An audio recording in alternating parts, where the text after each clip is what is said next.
Hi everyone. Hi. Holy Saturday, Yes. day between Good Friday and Easter. And Holy Saturday, what's this one about? Actually, there's not anything in the Bible about it. No, it's because it's just this, at least to me, this painful waiting in between Christ's death and Christ's resurrection. There's just nothing else to do except grieve. Well, For me. nobody knew how long Saturday would last. Right. For us, it's a day. It's 24 hours or, Yeah. or thereabouts. But for them, they had no clue. He was dead. He was gone. Right. And it was over. Yeah. So they were looking at a whole new future. Right. Without him. Without a savior. I mean, that's painful.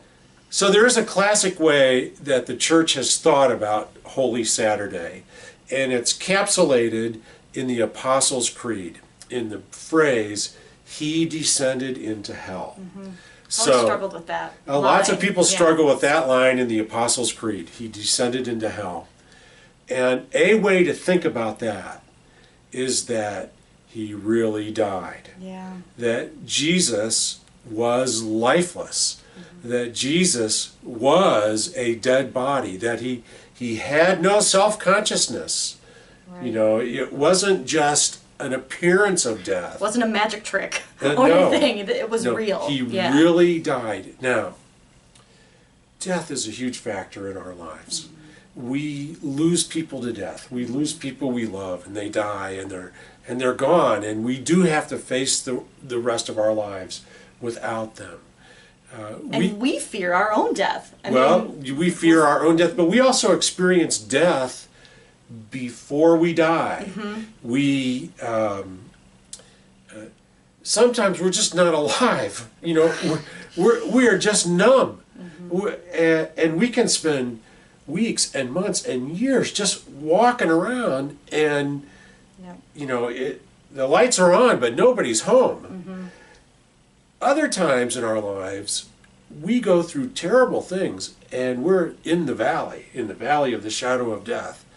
And some terrible, terrible things can happen. Illnesses, relationships coming to an end, in our day and age, bankruptcy. These are all experiences of death. Mm-hmm. Because when those things happen, something in us dies, and the world becomes a different place.